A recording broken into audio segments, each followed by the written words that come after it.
natin siya. Ay, naku, tumalon. Hi guys, Vince here and welcome back to Drip. So, umaga, kakagising ko lang and ayan, merong nakitang nagko-crawl dun sa aming tindahan. And hinuli ko siya gamit yung tweezer. Ayan, so, meron ako nahuling snake. So, ayan yung itsura niya. Hindi ko alam kung ano to.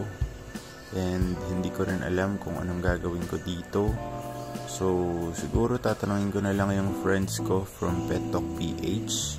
Kasi, sigurado kung dito bulate. Snake talaga siya. Kita nyo naman, baby snake siya. And napagala-gala siya dito sa may terrace namin. Kung saan kami tumatambay.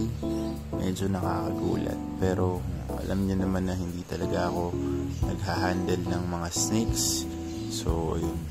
So, according sa aking mga friends, ito daw ay wolf snake. It mainly feeds on lizards and frogs. Meron ako ditong butete kasi may palakang nagkamaling mga itlog dun sa aking isang tank.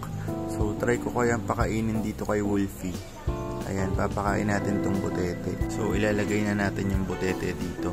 Try natin siya ibigay kay Wolfie. Kaso lang, di ko alam kung makikita niya to eh. Pero ilapit na lang natin sa kanya yung butete. Malay nyo, gutom na siya. So, try natin siya pakainin. Ay, hindi niya pinansin yung butete. Wolfie, eat na. Ayaw niya ata ng butete, guys. Takot talaga ako sa ahas, pero itatry natin na kunin itong wolf snake na to. Hindi ko na alam kung anong mangyayari. Pero try natin, malay nyo. Okay naman.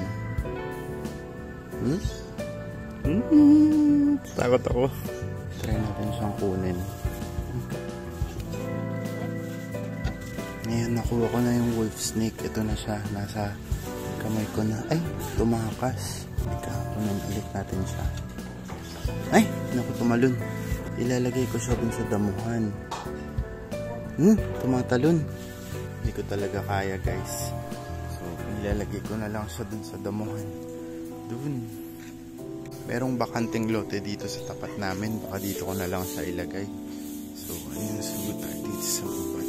Sige na, gumapang ka na. Bilisan mo, ayaw mo naman magpahawak sa akin. Sige na, go na. Ayun na si Wolfie, guys. Alis na siya. Ayan. Sige na, punta ka na dun. Punta ka na. Baka natin si Wolfie, go na. Go na, go na. Ayun na, guys, wala na si Wolfie. Ito ko siya sa bakanting lote pinakawalan. So, ayan, siya na si Wolfie. Wolfie, huwag ka na babalik dito sa amin ha, please.